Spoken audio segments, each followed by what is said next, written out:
Lipid digestion and absorption. আচ্ছা, carbohydrate প্রোটিনের digestion সিস্টেমের চেয়ে লিপিডের ডাইজেশন স্টেপসগুলো একটু বেশি এলাবোরেট এবং একটু জটিল, বাট আজকের ক্লাসের পর তোমার জন্য এই টপিকটা অনেক সহজ হয়ে যাবে। আচ্ছা, ধরো তোমার কোনো ফ্যামিলি মেম্বার একটা লিপিড প্রোফাইল টেস্ট করতে বলা হলো। হ্যাঁ, লিপিড প্রোফাইল টেস্টে তুমি দেখবা কী কী থাকে। একটা কোলেস্ট্রল, টোটাল কোলেস্ট্রল কাউন্ট থাকে, ট্রাইগ্লিসারাইডস থাকে অথবা টিজি থাকে, এইচডিএল কোলেস্টেরল, লো density lipoprotein cholesterol, very low density lipoprotein cholesterol, আবার অনেক ক্ষেত্রে হচ্ছে নন এইচডিএল কোলেস্টেরল, এই সবগুলো কাউন্টগুলো থাকে। সো একটা লিপিড প্রোফাইলে এই রেঞ্জগুলো আমরা পরে মুখস্থ করবো, কোনটা হচ্ছে নর্মাল কোনটা অ্যাবনর্মাল। ওকে, বাট একটা জিনিস দেখবা যে যখন কারো এই যে ট্রাইগ্লিসারাইড কাউন্টটা হাই হয়, এই ট্রাইগ্লিসারাইড কাউন্ট হাই বলতে আসলে কি ইন্ডিকেট করতেছে? হয়তো তার আন্ডারলাইং যে ডিজিজ বা প্যাথোলজি আছে সেটা দেখবা বেশিরভাগ ক্ষেত্রে লিভার সিরোসিস বা লিভার ডিজিজগুলো থাকে। ওকে, আবার দেখা যাচ্ছে যে আমাদের যে ডায়েটারি লিপিড এটার 90% কিন্তু আসে এই ট্রাইঅ্যাসাইল গ্লিসারল বা ট্রাইগ্লিসারাইড থেকে। ওকে, এবং এটা অ্যাস্টার হিসেবেও থাকে, ফসফোলিপিডস থাকে, ফ্রি ফ্যাটি অ্যাসিডস থাকে। ওকে, ফসফোলিপিডস কিন্তু অনেক গুরুত্বপূর্ণ কাজ, আমাদের বডির অনেক গুরুত্বপূর্ণ কাজে এটা কাজে লাগছে, রাইট? বিশেষ করে ধরো ফসফোলিপিডসগুলো কোথায় থাকে? এইগুলো তো আমাদের প্লাজমা মেমব্রেন ফরমেশন করতেছে, এবং প্লাজমা মেমব্রেন অন ইনজুরি এখানে কতগুলো রিয়াকশনস হচ্ছে। হ্যাঁ, অথবা প্লাজমা মেমব্রেন থেকে হচ্ছে ধরো এখানে কোনো ডিফেক্ট হলো, সেখান থেকে ইকোসানয়েড তৈরি হয়, সেই ইকোসানয়েড থেকে আবার আমরা প্রোস্টাগ্ল্যান্ডিনস পাই। তা আমাদের বডিতে অনেক গুরুত্বপূর্ণ সাইটোকাইনস বা অনেক গুরুত্বপূর্ণ কিছু নিউরোট্রান্সমিটার্স বা গুরুত্বপূর্ণ হচ্ছে এই যে প্রোস্টাগ্ল্যান্ডিন, লিউকোট্রাইন্স, এগুলো কিন্তু এই ফসফোলিপিড থেকে আসতেছে প্রাইমারিলি। আচ্ছা, তাহলে এগুলো ডিফারেন্ট ফর্মস অফ লিপিডস, এবং একজন অ্যাডাল্ট পার্সনের ডেইলি অ্যাবাউট 60 থেকে 150 মিলিগ্রামস কিন্তু লিপিড কনজিউম করা উচিত। ওকে, না হলে কিন্তু এই লিপিড কী করে আমাদের মাইলিনেশনে হেল্প করতেছে, অনেকগুলো কাজে হেল্প করছে, তাহলে সেখানে কিন্তু এটা হ্যাম্পার হবে, রাইট? সেই কাজগুলো হচ্ছে হ্যাম্পার হবে।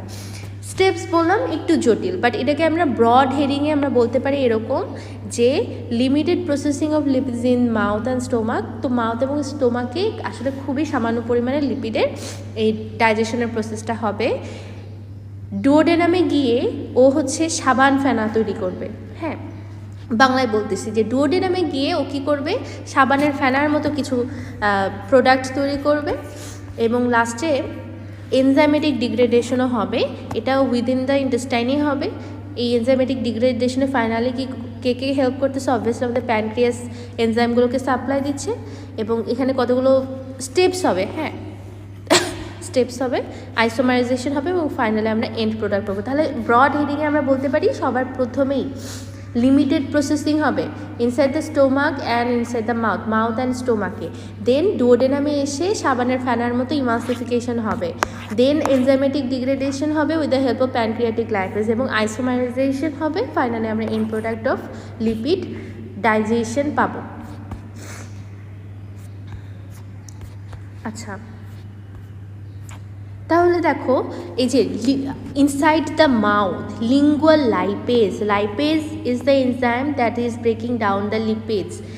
লিঙ্গুয়াল লাইপেজ এবং gastric lipase inside the stomach begin the lipid digestion, কিন্তু খুবই মাইনর পরিমাণে।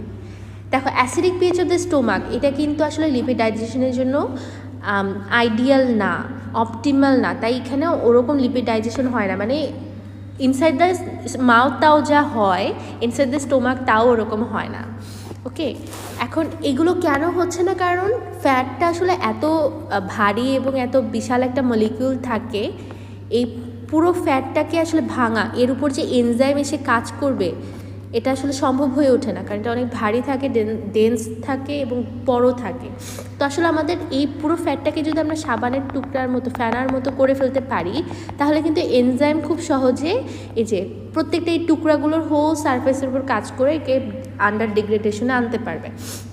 তো এই লক্ষ্যে কী হবে দেখো, তাই এই কারণে কিন্তু ইনসাইড দ্য স্টোমাক এবং মাউথে হচ্ছে এটা ডাইজেশন হচ্ছে না। তাই ডাইজেশন দেখো this enzymes are important for digesting.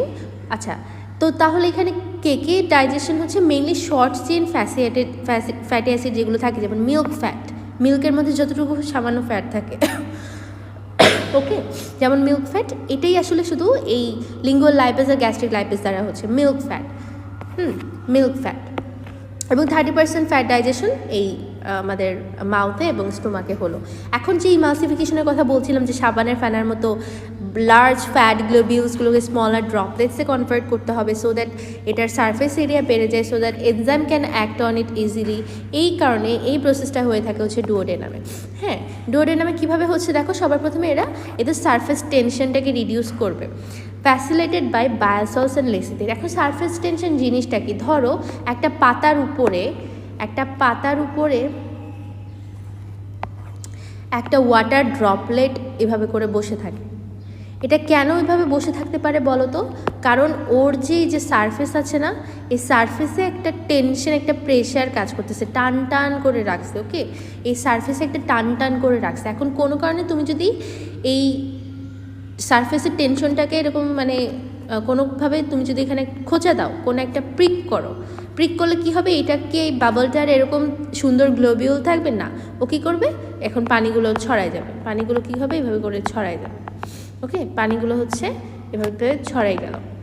এই জিনিসটাই ঘটে হচ্ছে ফ্যাটের ক্ষেত্রে। ফ্যাটে তো মোটামুটি ফ্যাট যে লার্জ গ্লোবিউল, এখানে একটা সারফেস টেনশন থাকে। এই সারফেস টেনশনটাকে আমরা ভাঙবো দুইটা জিনিস দিয়ে, একটা হচ্ছে বায়োল সল্ট দিয়ে, আরেকটা হচ্ছে লেসিথিন দিয়ে, ডিটারজেন্ট লাইক সাবস্টেন্স। ওকে, বায়োল সল্ট এবং লেসিথিন দিয়ে ডিটারজেন্টের মতো সাবস্টেন্স, এগুলো কী করবে, এখানে বসে এর উপর বসে এটাকে ভেঙে ফেললে আমরা এরকম ড্রপলেটসের মতো পাবো।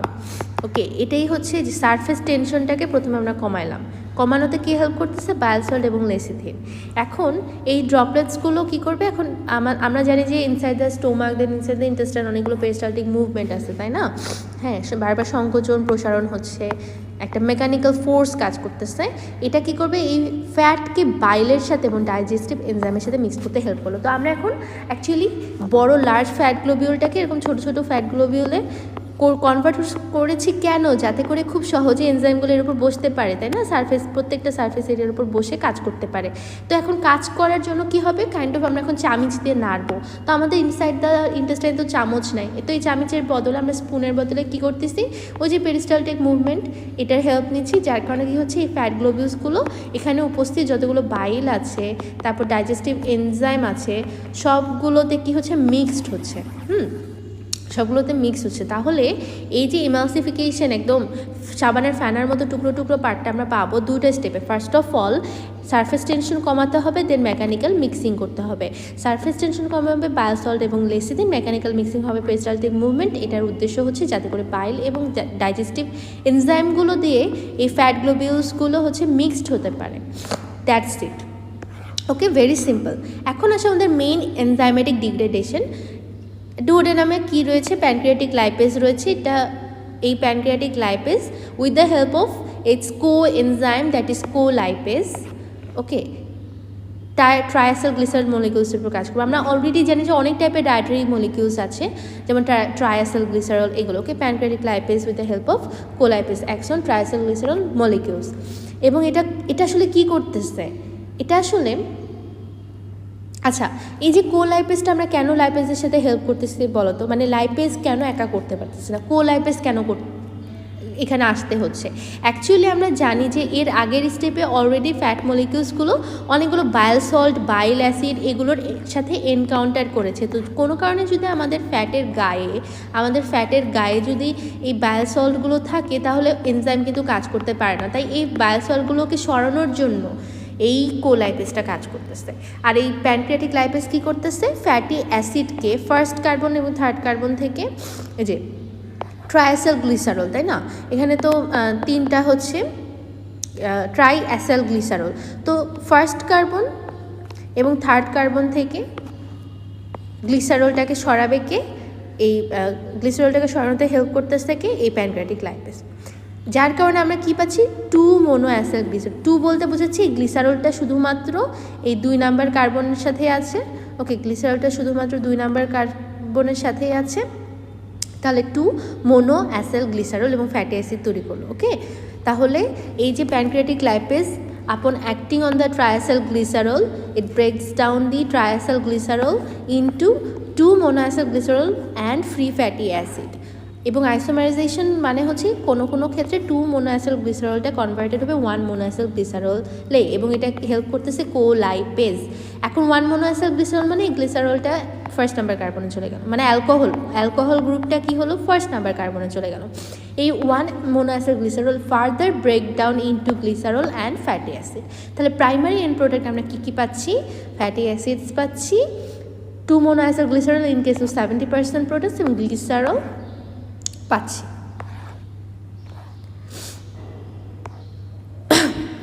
Okay, so these are the final end products of digestion of triacyl glycerol. এখন আমরা ওয়ান কাইন্ড অফ লিপিড নিয়ে শুধু কথা বললাম, আমাদের তো আরও কাইন্ড অফ লিপিড আছে, রাইট? যেমন হচ্ছে কোলেস্টেরল এস্টার, তারপরে ফসফোলিপিডস। কোলেস্টেরল এস্টার কী হচ্ছে, দেখো, most cholesterol in the diet is free, but 10 থেকে 15% শুধু কোলেস্টেরল এস্টার হিসেবে থাকে। কোলেস্টেরল এস্টারের উপর কাজ করবে cholesterol esterase enzyme, hydrolyses the cholesterol ester into free cholesterol এবং ফ্যাটি অ্যাসিড। কোলেস্টেরল এস্টার মানে ও আসলে বন্দি হয়ে আছে। ওকে, আমরা জানি এস্টার মানে কি, হ্যাঁ, অ্যাসিড আর হচ্ছে অ্যালকোহল। তাহলে আমরা এখন কী করলাম, ফ্রি কোলেস্টেরল ওল মানে অ্যালকোহল পেয়ে গেলাম, আবার ফ্যাটি অ্যাসিডও পেয়ে গেলাম এই কোলেস্টেরল এস্টারকে ভেঙে।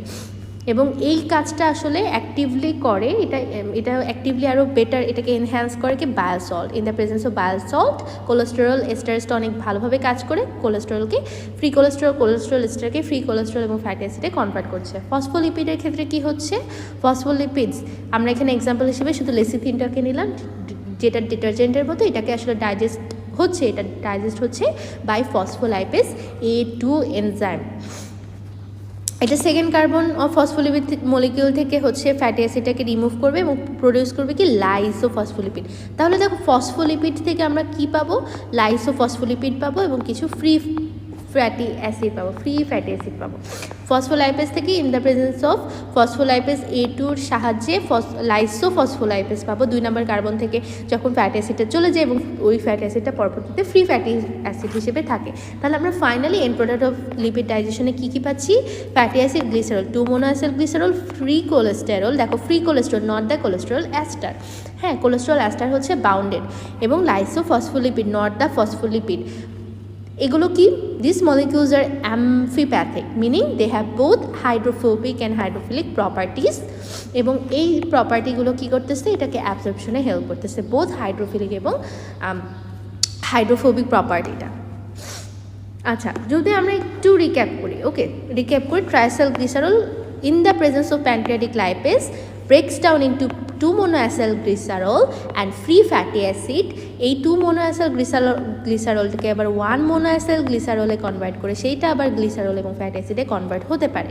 এখন দেখো, কোলেস্টেরল এস্টারের হেল্পে কোলেস্টেরল এবং ফ্যাটি অ্যাসিডে কনভার্ট হবে, ফসফোলিপিড কনভার্ট হচ্ছে লাইসোফসফোলিপিড এবং ফ্যাটি অ্যাসিডে। That's it.